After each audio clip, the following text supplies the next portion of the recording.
እነዚህ ላይ የሚደረገው ጫና ለእኔ ጭንቀት ይፈጥርብኛል። እዚህ ሲመጡ ዞረን አይተናቸዋል ወይ? በዚህ በኩል ለወንድሟ ትልካለች። አንድ ጊዜ ሀይቅ የሚባል ሀገር ሄጄ ወሎ ሀይቅ ወጣቶች በአብዛኛው ጫት ይቅማሉ። በአብዛኛው ግን ከእህታቸው የሚላክ ገንዘብ ተቀባዮች ናቸው። ከጫት አልፈው መጠጥ ቤት ይገባሉ። እኔ አይቻለሁ። እንግዶች ልጋብዝ አሳ ቤት አለ እዛ ሀይቅ ከተማ ላይ። ከአሜሪካን ነበረ ዶነሮች ይዘን መተን ጦርነቱ ወዳለበት አካባቢ ነው የምንሄደው፣ እህል ለማድረስ ነው። እነሱን አሳ ለማብላት ገብተናል። ሁለት ወጣቶች ጫት ይዘዋል። ገቡ፣ አዩኝ። ኖርማሊ እኔ እንድሰማቸው ፈልገው ነው። ጃምቦ ድራፍት ምናምን ነገር አለ። ዞሬ አላየኋቸውም። ድራፍት መጥቶላቸው እየጠጡ ወላሂ ይላሉ። ሲዞር ይስወጣል። ይሄ ገንዘብ የሚመጣው ደግሞ አረብ ሀገር ካለች እህቱ ነው።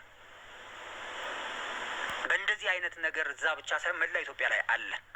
እቺ ልጅ ቤተሰቦቿን ካድማ፣ ጎረምሳ ወንድሟን ቀልባ፣ መስጂዶች ገንብታ ወደ ሀገር ስትመጣ ባዶ እጇን ማንዞሩ አያት። ስለዚህ እዚህ ያለው ሰው ስለምንድን ነው የማይሰራው?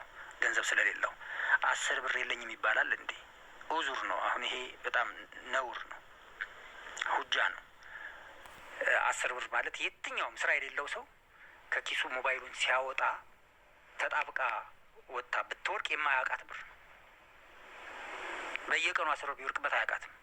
አብዛኛው ሰው ካሉት ብሮች ውስጥ 10 ብር በየቀኑ ብትወርቅበት አያውቃትም።